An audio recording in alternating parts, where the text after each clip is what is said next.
दोस्तों, महाराष्ट्र, तमिलनाडु और गुजरात जैसे स्टेट्स देश के सबसे बड़े कमर्शियल और इंडस्ट्रियल सेंटर के रूप में जाने जाते हैं।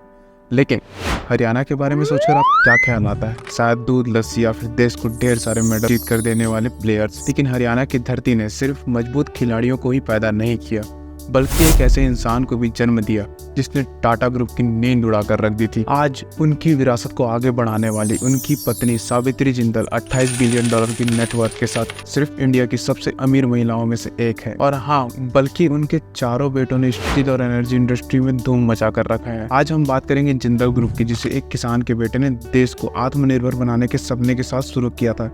इस सफर की शुरुआत होती है 7 अगस्त 1930 को, जब हरियाणा के एक हिसार जिले के एक छोटे से गांव नलवा में ओम प्रकाश जिंदल जी का जन्म हुआ। देश अंग्रेजों का गुलाम था, लेकिन 1947 में जब हमें आजादी मिली तो भूखमरी और बेरोजगारी के सिवाय कुछ भी नहीं था। जरूरत थी एक इंडस्ट्रियल रिवॉल्यूशन की, जिसके लिए टाटा और बिरला जैसे बड़े बिजनेस ग्रुप ने काम करना भी शुरू कर दिया था। जिंदल साहब भी अपना बिजनेस शुरू करके लोगों को रोजगार देना चाहते थे, लेकिन एक किसान के पास इतने पैसे कहाँ कि वह अपनी बिजनेस या फैक्ट्री शुरू कर सके। इसलिए वह अपने भाइयों के साथ कोलकाता गए और स्टील ट्रेडिंग का काम करके कुछ पैसों का बंदोबस्त किया और साल 1952 में हिसार वापस आकर पार्टी बनाने की एक छोटी सी फैक्ट्री शुरू की। उसी दौरान एक स्टील पाइप पर मेड इन इंडिया लिखा हुआ देखा और सोचने लगे कि पाइप जैसी छोटी सी चीज भी हम नहीं बना सकते। और इसी बात को लेकर साल 1964 में कोलकाता के पास लीलवा में पाइप बनाने की एक फैक्ट्री शुरू की। लेकिन जिंदल इंडिया लिमिटेड के नाम से शुरू हुई यह फैक्ट्री खुद पाइप नहीं बनाती थी। वह टाटा की एक कंपनी इंडियन ट्यूब से उनके रिजेक्टेड स्टील पाइप्स को खरीदते थे और उसे लीलवा फैक्ट्री में रिपेयर करके मार्केट में प्रीमियम रेट पर बेच देते थे, यानी कि सेल कर देते थे। इसी तरह स्टील के बिजनेस में उन्होंने एक छोटी सी शुरुआत की।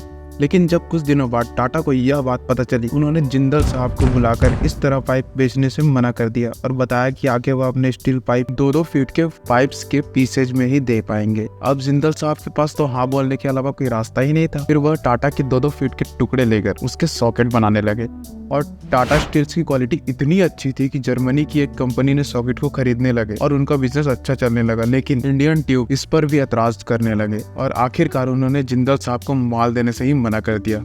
लाइसेंस राज में बहुत मुश्किल से तो एक फैक्ट्री की शुरुआत हो पाई थी, जिसमें सिर्फ ओपी जिंदल की ही नहीं बल्कि उनके 4 भाइयों को भी गुजारा करना था। लेकिन टाटा के इस फैसले ने उनको मुसीबत में ला दिया। लीलवा की फैक्ट्री बंद होने के कगार पर आ गई। फिर सबने मिलकर यह फैसला किया कि वह पाइप खुद बनाएंगे। वे वापस हिसार आ गए और काफी छोटे लेवल पर स्टील पाइप्स, बैंड्स और सॉकेट की एक फैक्ट्री शुरू की और इस तरह जिंदल ग्रुप के विशाल बिजनेस एम्पायर की शुरुआत हुई। दरअसल उस समय फैक्ट्रीज में इस्तेमाल होने वाली सारी मशीनें विदेशी थी और साथ ही उन्हें इंडिया आने में काफी वक्त लगता था। लेकिन जिंदल साहब की एक खासियत जानकर आपको हैरानी होगी, उन्हें मशीनों में बड़ी दिलचस्पी थी। भले ही उनके पास ना कोई इंजीनियरिंग की डिग्री थी और ना ही मशीन बनाने का कोई तजुर्बा, लेकिन कहा जाता है कि वह एक मशीन की आवाज सुनकर उसके फॉल्ट को बता देते थे। अब वह अपनी फैक्ट्री को बड़ा बनाना चाहते थे, जिसके लिए उन्होंने खुद ही फैक्ट्री का लेआउट तैयार किया और विदेशों से मशीन मंगाने के बजाय सभी जरूरी मशीन अपने फैक्ट्री में बनवाए। और इसके बाद साल 1969 में जिंदल स्ट्रिप्स के नाम से हिसार में ही एक बड़े स्टील यूनिट की शुरुआत की गई, जिसने स्टील पाइप्स के प्रोडक्शन को कई गुना बढ़ा दिया। और स्वदेशी मशीन होने की वजह से स्टील का प्रोडक्शन कॉस्ट भी काफी कम हो गया था। और फिर उसके बाद साल आया 1991, जब देश का आर्थिक स्थिति बिल्कुल खराब हो चुकी थी। हमारे पास पैसे ही नहीं बचे कि हम विदेशों से मशीन खरीद कर ला सके। इंडस्ट्रियल ग्रोथ की रफ्तार थम सी गई थी। अब जिंदल साहब ने अपने लिए तो मेक इन इंडिया मशीन तैयार कर ली थी, लेकिन काफी लोग अभी भी इम्पोर्ट पर ही निर्भर करते थे। इसका रास्ता निकालने के लिए जिंदल ग्रुप ने फैसला किया कि वह सस्ती स्वदेशी मशीनें खुद बनाएंगे। और अगले ही साल दोस्तों 1992 में रायपुर में उन्होंने मिशन डिवीजन की शुरुआत कर दी। इस फैक्ट्री की शुरुआत ने न सिर्फ देश को पैसा बचाया, बल्कि आसानी से मशीन अवेलेबल होने से चारों तरफ नई नई फैक्ट्री शुरू हुई। लाखों लोगों को रोजगार मिला और जिंदल साहब ने कुछ ऐसी मशीन और टेक्निक की शुरुआत की जो आज भी इस्तेमाल की जाती है। ओपी जिंदल जमीन से जुड़े इंसान थे, जो लोगों से मिलकर उनके दुख दर्द सुनते थे और शासन से उनके अधिकारों की लड़ाई भी लड़ते थे। बिजनेस में प्रॉफिट के पहले वो लोगों का प्रॉफिट देखते थे और यही वजह थी कि लोग उन्हें प्यार से बाबूजी कहकर बुलाते थे। समय के साथ साथ उनका झुकाव सोशल वर्क और पॉलिटिक्स की तरफ ज्यादा होने लगा। उन्हें लगा कि सिस्टम में रहकर वो लोगों की सेवा ज्यादा अच्छी तरीके से कर सकते हैं। लेकिन वह 3 बार हरियाणा के हिसार से विधायक और 1 बार सांसद रहे। हालांकि इस दौरान भी उनका बिजनेस तेजी से एक्सपांड करता रहा, क्योंकि उनके चारों बेटे ने मिलकर बिजनेस को अच्छी तरीके से संभाले रखा। लेकिन 31 मार्च 2005 को उनकी एक हेलीकॉप्टर दुर्घटना में डेथ हो गई, जब वह हरियाणा के ऊर्जा मंत्री थे। बाबूजी ने जिंदल ग्रुप की एक मजबूत नींव तो रख दी थी, लेकिन कंपनी को आगे कैसे ले जाना है उसकी भी पूरी रूपरेखा डेथ से पहले ही वह बनाकर गए थे, जिसके हिसाब से जिंदल ग्रुप की पूरी संपत्ति को उनके 4 बेटों में बांट दिया गया। लेकिन शर्त यह थी कि पूरी संपत्ति का मालिकाना हक उनकी पत्नी सावित्री जिंदल के पास ही रहेगा, और यही वजह है कि आज सावित्री जिंदल भारत की सबसे अमीर महिला है। इसके साथ ही जिंदल ब्रदर्स को एक दूसरे की कंपनी में क्रॉस होल्डिंग भी है, ताकि किसी भी तरह की कंपनी में प्रॉफिट या लॉस में सबकी भागीदारी होगी। बाबूजी के बाद उनकी जगह सावित्री जिंदल ने समाज सेवा का काम संभाल लिया और हिसार से विधायक चुनी गई, और उनके चारों बेटों अपने पिता के बिजनेस एम्पायर को आगे बढ़ाने में जुट गए। सबकी अपनी अलग सोच थी, काम करने का तरीका अलग था, लेकिन अब वह आजाद थे अपने हिसाब से फैसला लेने के लिए। दोस्तों, जिंदल ग्रुप के बिजनेस एम्पायर के बारे में लोगों को काफी कंफ्यूजन है कि आखिर किस भाई को विरासत में क्या मिला है और पिछले 18 सालों में वह कहां तक पहुंचे।